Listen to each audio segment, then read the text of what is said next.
झुंझुना ही कहा जाएगा उसको, क्योंकि हालांकि झुंझुना भी थोड़ा अच्छा होता है। अभी जो उन्होंने भारतीय जनता पार्टी के साथ हाथ मिलाया तो कोई ऐसा खास सम्मान तो मिला नहीं। तो किस तरह का दबाव था बिहार की तरक्की में, ये डबल इंजन बिल्कुल फेल है। नमस्कार, न्यूज़ 24 देख रहे हैं आप। मैं हूं आपके साथ सबा शाहिद शेख। देश में एक बार फिर से एनडीए की सरकार बन गई है। बात अगर विपक्ष की करे तो विपक्ष भी इस बार मजबूती से उभरकर सबके सामने आया है। दरअसल बात अगर बिहार की 40 सीटों पर करें तो बिहार की 40 सीटों में से 9 सीटें इंडिया गठबंधन के खाते में गई है, जिसमें से 3 सीटें कांग्रेस के खाते में गई। जी हां, अगर आज हम बात करें कटिहार लोकसभा सीट की तो कटिहार लोकसभा सीट से सांसद तारिक अनवर साहब हमारे साथ मौजूद हैं। तो चलिए बिहार के बारे में उनसे ही चर्चा कर लेते हैं। सबसे पहले तारिक अनवर साहब, बहुत बहुत स्वागत है आपका और बहुत बहुत बधाई हो आपको जीत की। तो पहला सवाल तो मेरा यही है आपसे कि आप 6ठी बार जीत गए कटिहार से। कटिहार की जनता ने आप पर भरोसा जताया है। मोदी लहर होने के बावजूद जीत आपके खाते में आई है, क्या कहना चाहेंगे आप? नहीं, पहले तो हम शुक्रिया करते हैं कटिहार के तमाम लोगों का, मतदाताओं का, वहाँ के आम जनता का, नौजवानों का, कि उन्होंने एक बार फिर मुझ पर भरोसा किया, विश्वास किया और 6ठी बार वहाँ से अपना प्रतिनिधि बनाकर मुझे भेजा है, अपना नुमाइंदा बनाकर भेजा है। तो मैं उनके प्रति आभार प्रकट करता हूँ। उनके प्रति जितनी भी उनका शुक्रिया अदा किया जाए कम है। आपने ठीक कहा कि जिस तरह का माहौल था उसमें जीत कर आना कोई आसान बात नहीं थी, लेकिन वहाँ के लोगों ने एक तरह से ठान लिया था कि इस बार वहाँ से कांग्रेस को कामयाब करना है, इंडिया गठबंधन को कामयाब करना है। जी, आप बहुत बड़े नेता रहे हैं, वरिष्ठ नेता हैं आप कांग्रेस के, आप बड़े बड़े पदों पे रहे हैं। तो अगर गठबंधन के बारे में पूछा जाए तो आपको क्या लगता है और क्या सुधार की ज़रूरत है गठबंधन में, ताकि आप लोग अगली बार और अच्छा परफॉर्म कर सकें? देखिए, गठबंधन की जो कमियां रही हैं, एक तो इसकी शुरुआत बहुत देर से हुई। बिल्कुल। और अगर हम लोग इसको पहले इसकी शुरुआत हो जाती और टिकटों का बंटवारा या सीट एडजस्टमेंट, ये सब काम बहुत पहले हो जाता तो मैं समझता हूँ कि रिज़ल्ट और अच्छा हो सकता था जी। लेकिन जो भी कारण रहा हो, चूँकि बीच में नीतीश कुमार जी छोड़कर चले गए, उसकी वजह से भी थोड़ा इंडिया गठबंधन में थोड़ा अस्त व्यस्त हुआ। लेकिन ये बात तय थी कि पोजीशन ने ये फैसला कर लिया था कि हमको मिलकर चुनाव लड़ना है। आपस में अंडरस्टैंडिंग हमारी हो चुकी थी, लेकिन उसको औपचारिक शक्ल देने में थोड़ा विलम्ब हुआ। बिल्कुल। तो अगर बात की जाए नीतीश कुमार की, जैसे कि आपने भी अभी कहा, तो आप लोगों को क्या लगता है, मतलब क्या गलती हो गई, क्या कमी रह गई जो नीतीश कुमार आप लोगों के साथ नहीं है रहे? क्योंकि अगर नीतीश कुमार और चंद्रबाबू नायडू आप लोगों के साथ होते तो आपको नहीं लगता कि समीकरण कुछ और होते, आप लोगों को ज़्यादा फायदा मिलता?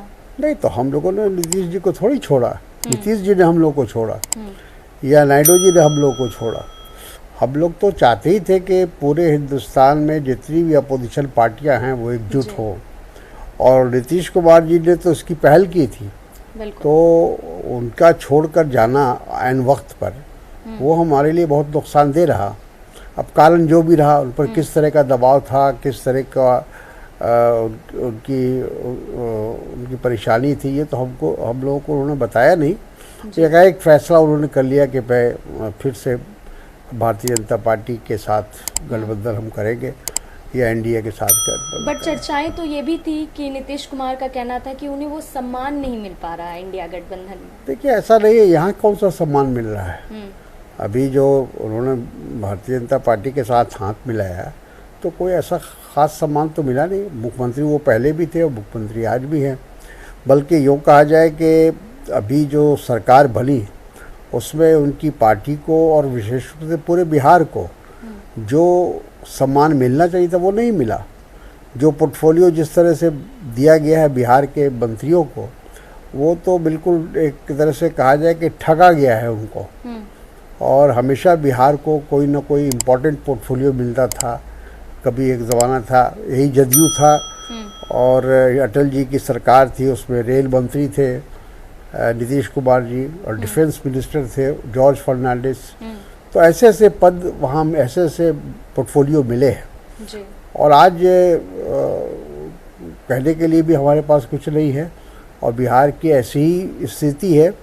अगर कोई अच्छा पोर्टफोलियो मिलता तो जाहिर है कि उसका फ़ायदा बिहार को मिलता, बिहार वासियों को मिलता। बिल्कुल, यानी तेजस्वी यादव ने हाल ही में जो बयान दिया था कि बिहार के नेताओं को मंत्रालय के नाम पर झुंझुना थमा दिया गया, तो इस बात से आप इत्तेफाक रखते हैं? बिल्कुल, इसको कहते हैं कि झुंझुना ही कहा जाएगा उसको, क्योंकि हालांकि झुंझुना भी थोड़ा अच्छा होता है, और लेकिन यहाँ तो जैसा मैंने कहा कि ऐसे पोर्टफोलियो दिए गए हैं जो उसका बिहार के विकास से कोई उसका मतलब नहीं है, विकास से उसका कोई आगे बढ़ाने की बात नहीं है।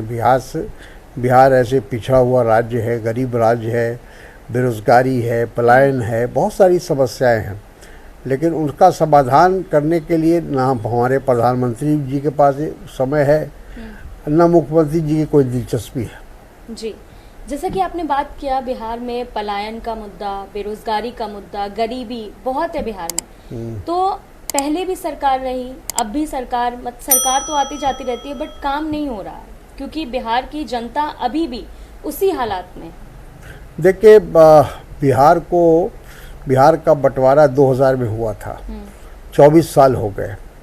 जब बंटवारा हुआ था उस वक्त अटल बिहारी वाजपेयी मुल्क के प्रधानमंत्री थे और अडवाणी जी होम मिनिस्टर थे।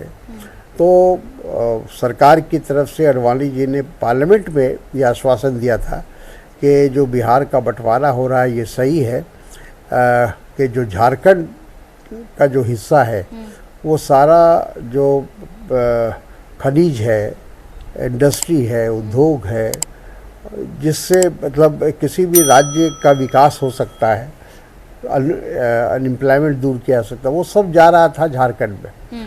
तो ये वादा किया गया था कि बिहार को हर तरह से बैलेंस किया जाएगा, उनको आर्थिक मदद दी जाएगी और विशेष राज्य का दर्जा दिया जाएगा जी। लेकिन कुछ भी नहीं हुआ। डबल इंजन की सरकार पिछले 20 साल से चल रही है बिहार में, लेकिन ये डबल इंजन लगभग बिहार के जिसको कहा जाए कि भविष्य के लिए या बिहार की तरक्की में ये डबल इंजन बिल्कुल फेल है। तो अगर आपने जैसे बिहार को विशेष राज्य के दर्जा दिलाने की बात कही, तो नीतीश कुमार तो लगातार कहते रहते हैं, उन्होंने पहले भी कहा था कि अगर चुनाव जीत गए तो बिहार को विशेष राज्य का दर्जा दिलाएंगे। तो अब तो एनडीए की सरकार बन गई, क्या लगता है नीतीश कुमार कुछ काम करवा पाएंगे? मुझे नहीं लगता कि वो काम करवा पाएंगे, क्योंकि हमने तो कहा ना कि पिछले 20 साल से और 10 साल से खास तौर पर जब से नरेंद्र मोदी जी देश के प्रधानमंत्री बने और बिहार में नीतीश जी तो को लगभग 20 साल होने जा रहा है, तो वैसी हालत में उनको 10 साल का तो मौका मिला। 2 टर्म में नरेंद्र मोदी जी को बिहार के लोगों ने भरपूर समर्थन दिया। वहाँ से एक बार 40, एक बार 39 वहाँ से सांसद चुन कर आए, लेकिन कभी भी प्रधानमंत्री ने उन लोगों को बुलाकर बैठकर उनसे बिहार की समस्या पर बातचीत नहीं की। उसके लिए उनके पास फुर्सत नहीं है। लेकिन चुनाव में ज़रूर जाते हैं, चुनाव में वो रोड शो भी करते हैं, भाषण भी देते हैं, वादा भी करते हैं, लेकिन फिर चुनाव के बाद कभी मुड़कर नहीं देखते हैं। तो और नीतीश जी कहा जाए कि जहाँ तक बिहार की गरीबी दूर करने का सवाल है, पलायन को रोकने का सवाल है, उसमें वो विफल रहे हैं, पूरी तरह विफल रहे हैं।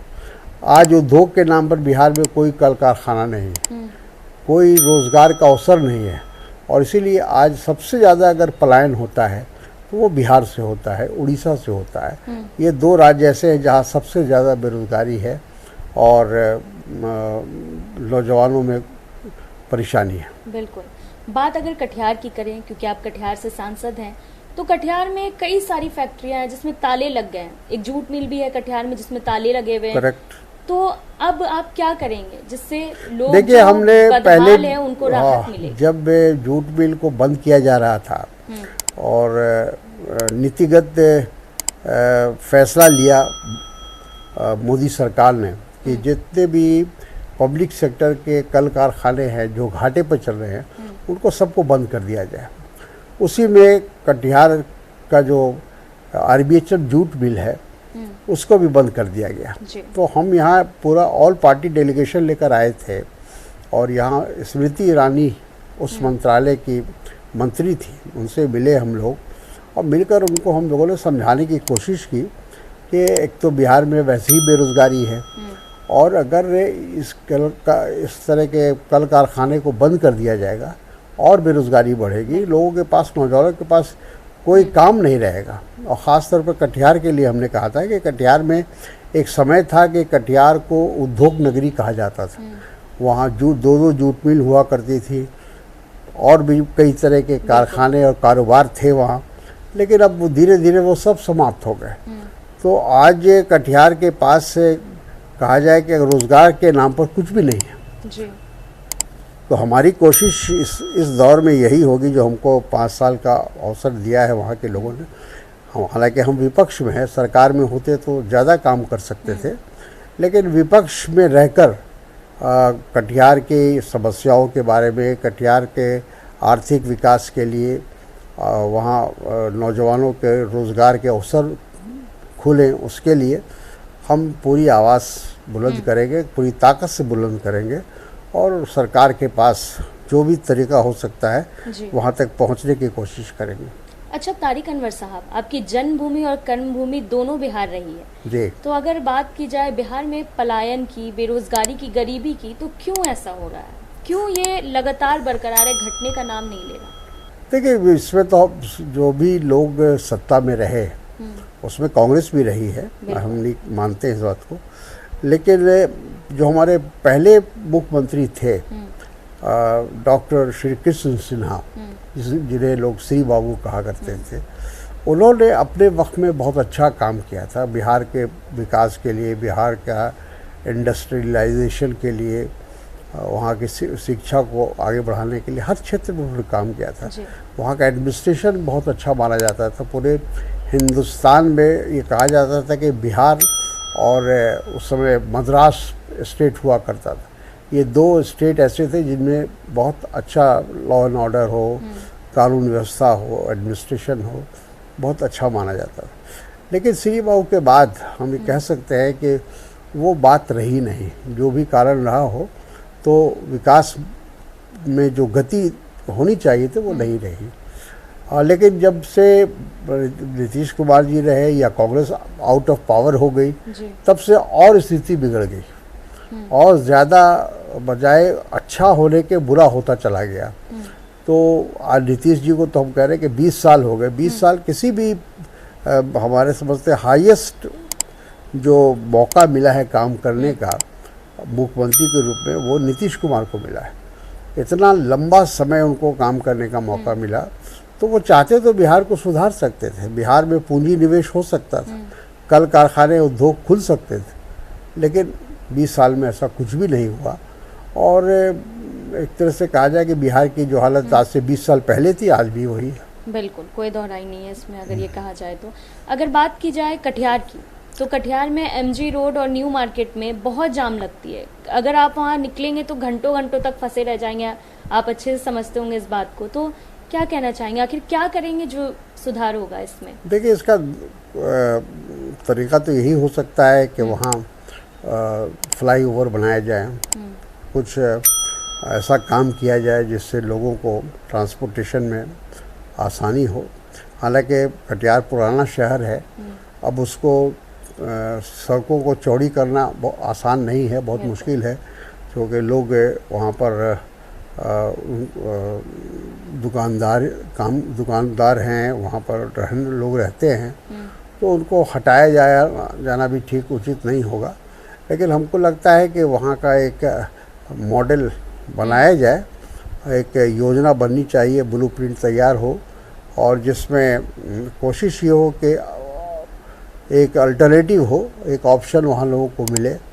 वो अभी तक नहीं हो पाया जी।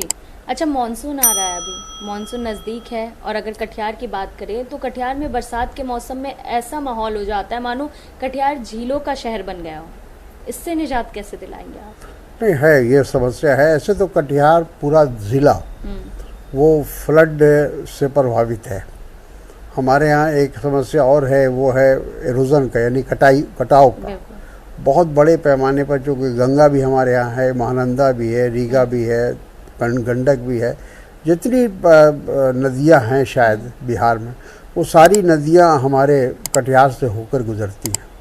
तो उसका नतीजा ये होता है कि हर साल बरसात में बाढ़ आती है और उस बाढ़ से बहुत तबाही होती है। किसानों का तो तबाही होती ही है, लेकिन जो भी विकास के कार्य होते हैं उसका भी नुकसान होता है। तो ये हम लोगों को देखना होगा, एक तो बाढ़ से रोका जाए, और पानी निकासी का जो आपने कहा कि जो जल जमाव हो जाता है शहर में, जिसकी वजह से लोगों का चलना फिरना मुश्किल हो जाता है, उसके लिए अंडरग्राउंड ड्रेनेज का इंतज़ाम हो। और अभी मेरा ख्याल है कि उस पर काम हो रहा है, काम चल रहा है, अभी काम पूरा नहीं हुआ है। तो अगर वो काम पूरा हो जाएगा तो हमको लगता है कि ये जो जल जमाव का शहर में समस्या है, किसी हद तक वो दूर हो जाएगी। जी। अच्छा, अगर बात करें यूपी की, तो गठबंधन के तहत यूपी में आप लोगों ने नो डाउट बहुत अच्छा प्रदर्शन किया, लेकिन बिहार में वैसा नहीं हो पाया जैसा आप लोग कह रहे थे या जैसा सोचा होगा। आखिर कमी कहाँ आ रही है? क्या बिहार के लोगों को आप लोग समझा नहीं पा रहे, या बिहार के लोग आपको समझना नहीं चाह रहे आप लोगों को? नहीं, ऐसा नहीं है। मेरा ख्याल है कि ये फ़ौरन किसी नतीजे पर हम नहीं पहुंच सकते हैं, क्योंकि अभी इलेक्शन को हफ्ता 10 दिन हुआ है रिज़ल्ट आए हुए। तो इस पर तमाम जो गठबंधन के साथी हैं उनको बैठना होगा और इस तमाम कारणों को देखना होगा, उसका विश्लेषण करना होगा, उसकी समीक्षा और जायज़ा लेना पड़ेगा कि कहाँ कमी रह गई।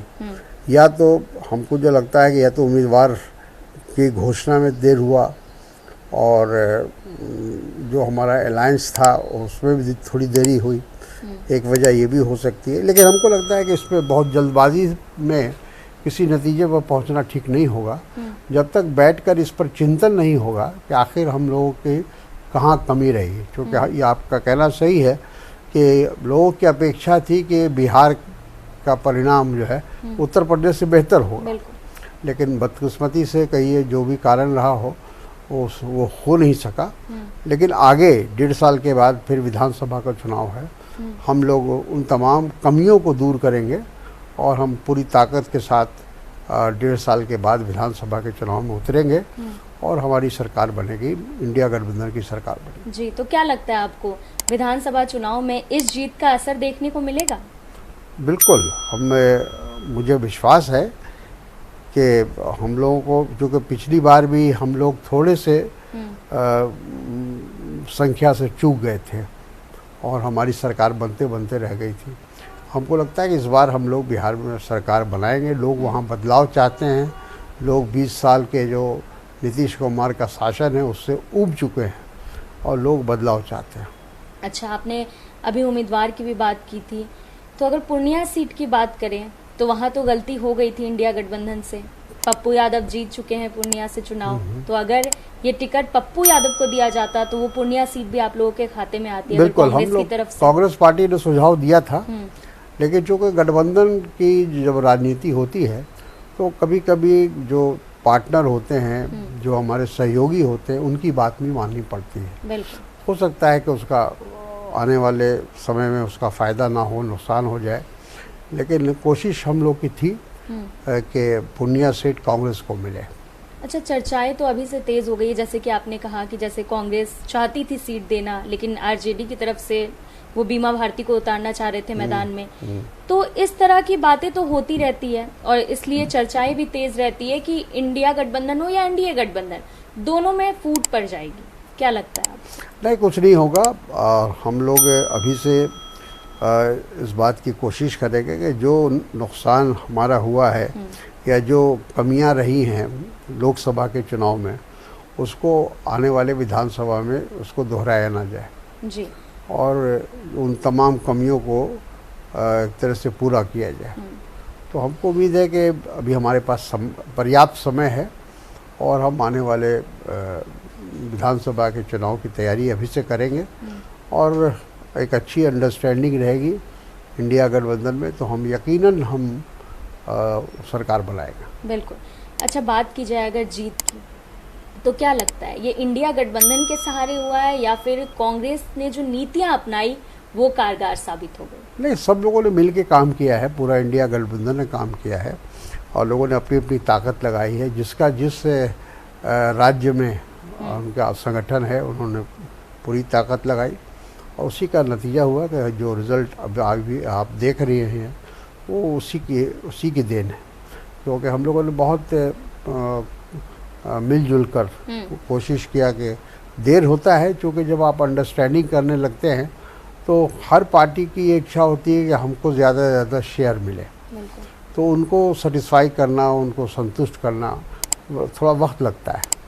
लेकिन हमको लगता है कि आने वाले विधानसभा के चुनाव में हमको ये परेशानी नहीं होगी, क्योंकि हमारे पास काफ़ी समय है।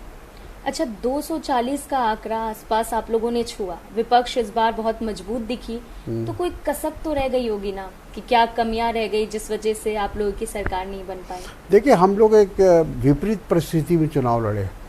आपको भी इस बात की जानकारी होगी और देश को भी इस बात की जानकारी है कि हमारे बहुत सारे नेताओं को जेल में बंद कर दिया गया। फिर साथ ही साथ आपने देखा कि किस तरह से जो हमारा फंड था, कांग्रेस का ख़ास तौर पर जो हमारा फंड था, जो पब्लिक के द्वारा, कार्यकर्ताओं के द्वारा कलेक्ट किया गया था, उसको सीज कर लिया इस सरकार ने। और हमारे पास रिसोर्सेज की बहुत कमी रही, बहुत कम रिसोर्सेज में हम लोग चुनाव लड़े। तो एक कारण तो वो भी था और दूसरा कारण ये कि जिस तरह से ईडी का, सीबीआई का, इनकम टैक्स का, इन चीज़ों का इस्तेमाल हुआ है, वो भी अपने राजनीतिक फ़ायदे के लिए भारतीय जनता पार्टी ने और मोदी सरकार ने किया है जी। तो बहुत मतलब सिर्फ राजनीतिक विरोध नहीं था, पूरा प्रशासन, पूरा इलेक्शन कमीशन सब लग गए थे इस काम में और किसी तरह विपक्ष को आने नहीं देना है। अच्छा, अगर बात की जाए 5 सालों की, तो आपने कुछ रोड मैप तैयार किया है? नहीं, अभी फ़ौरन तो कुछ तैयार नहीं किया है, लेकिन दिल और दिमाग में वो तमाम चीज़ें हैं और हम अभी फिर भी कटिहार जा रहे हैं, वहाँ अपने तमाम साथियों के साथ बैठेंगे और एक रोड मैप तैयार करेंगे।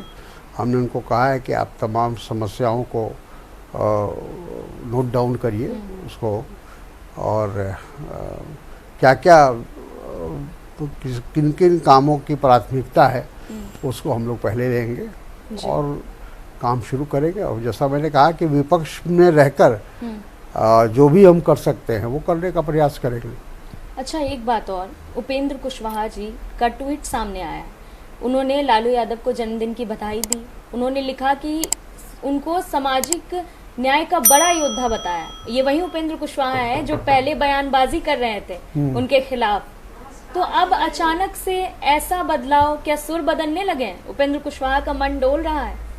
अब वो तो वही बता सकते हैं, उनको बताना है और वही इस बात को बता सकता है, क्योंकि उनको फैसला करना है वो अपना आगे क्या कैसे चलना है और या उनका क्या राजनीतिक फैसला है या भविष्य है, वो तो वही बता सकते हैं, हम कैसे बता सकते हैं। आखिरी सवाल मेरा आपसे यही है कि आप चुनाव प्रचार के दौरान भी कह रहे थे कि ये आपका आखिरी चुनाव है, आप आखिरी चुनाव लड़ रहे हैं और ये कहते कहते आप भावुक भी हो गए। हाँ, बिल्कुल, क्योंकि कटिहार से मेरा जो संबंध है वो लगभग 40-45 साल पुराना है। 77 में मैं पहली बार वहाँ टिकट लेकर गया था और उस वक्त से लगातार चुनाव जीतने के बाद भी और हारने के बाद भी कटिहार से मेरा संबंध टूटा नहीं। हम वहाँ की धरती से जुड़े रहे लगातार। बहुत बहुत शुक्रिया तारिक अनवर साहब आपका, हमें अपना कीमती वक्त देने के लिए। Thank you. तो आपने तारिक अनवर साहब को सुना, जो कि कटिहार के सांसद हैं और जो बिहार के और कटिहार के विकास के लिए बहुत सारा काम करने वाले हैं। फिलहाल के लिए इतना ही। देखते रहिए News 24। नमस्कार।